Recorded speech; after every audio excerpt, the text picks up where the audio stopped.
African Americans are more likely to suffer worse health effects from diseases like hypertension, heart disease, and cancer, making them twice as likely to die from those maladies.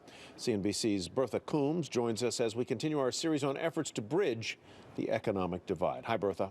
Hi, Tyler. You know, many of those health disparities are due in large part to a gap in the access to health care. One health center in Boston is taking an innovative approach to changing health outcomes in the largely black community it serves.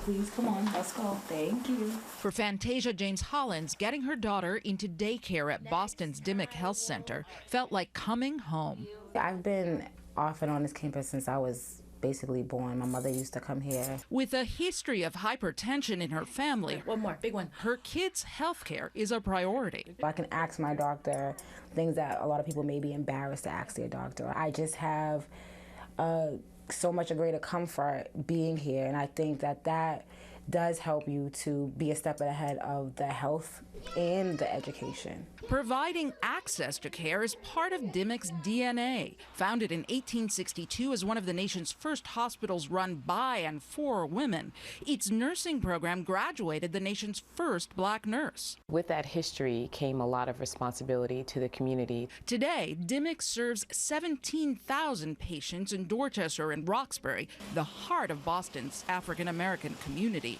where almost 1 in 3 residents suffers with chronic health issues like asthma, high blood pressure, and obesity. Health disparities in the black community comes from a number of things. It comes from the poverty level, it comes from educational status, it comes from access to health care. Dimmock's CEO says improving health outcomes means reducing those barriers to care. If someone has diabetes and they can't afford food, then that's something that we have to address within our model. The government-funded clinic has tried to develop a kind of seamless healthcare approach with everything from dentistry and optometry to health screenings and a pharmacy, all under one roof. And social services and mental health workers working in the same offices with the primary care team. With a 9-acre campus, Dimmock has the luxury of being able to offer a number of services all in one place. But it's really the focus on coordinated care that makes the difference. Historically, in many different cultures, right, there's a real distrust of the health system.